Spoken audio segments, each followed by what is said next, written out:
Taxi drivers, what's the deepest secrets you've overheard in your car? 1. I carried 2 medical professionals once and one of them talked to his colleague about that time. He was kindly taken out of the hospital by 2 guys that took him to a mansion outside the city and asked to examine the heart condition of a man who seemed to be a local mafia boss that was wanted by the law. They somehow provided him with all the tools and help and made him operate on the boss. They finally let him go and paid him with a big sum of cash, saying they would contact him again for anything else. He said it was one of the scariest yet most interesting experiences in his life. 2. I work Uber Black in Los Angeles. Picked up a customer around midnight from a flight from Mexico to LAX. Had 2 stops. First stop, he waited for some compadres who loaded 5 duffel bags into my SUV. Second stop was from LA to San Jose. 6-hour drive.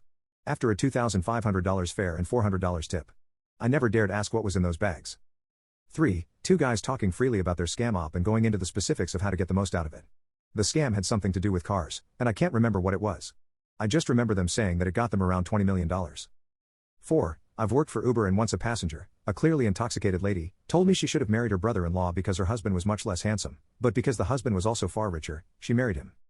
5. There was an old Vietnamese man that got into my car and he told me about his life. He told how he got drafted into the Viet Cong just as the war ended, so he didn't see any combat. He told me, sometimes in life you get lucky and other times you don't. I dropped him off at a cancer center. 6. Driving a fare to the airport and hit a large piece of black ice, cab skidded and hit a guardrail, careened off another car that had flipped, white-knuckled the hell out of it, skidded safely into the berm and called my buddy to come get me. Took the fare to the airport, and while we were going, the fare asked me, "Why are you driving a cab?" I told him I was saving up for a car. I was 22 and broke. He handed me his card and told me to call him tomorrow. Fare was fleet manager for Hertz and ended up selling me a used rental car for peanuts. 7. A 50-year-old man admitted to me that he doesn't know how to cook and doesn't have the time to do it. So he'll sneak out late at night to get leftovers from his mother's house.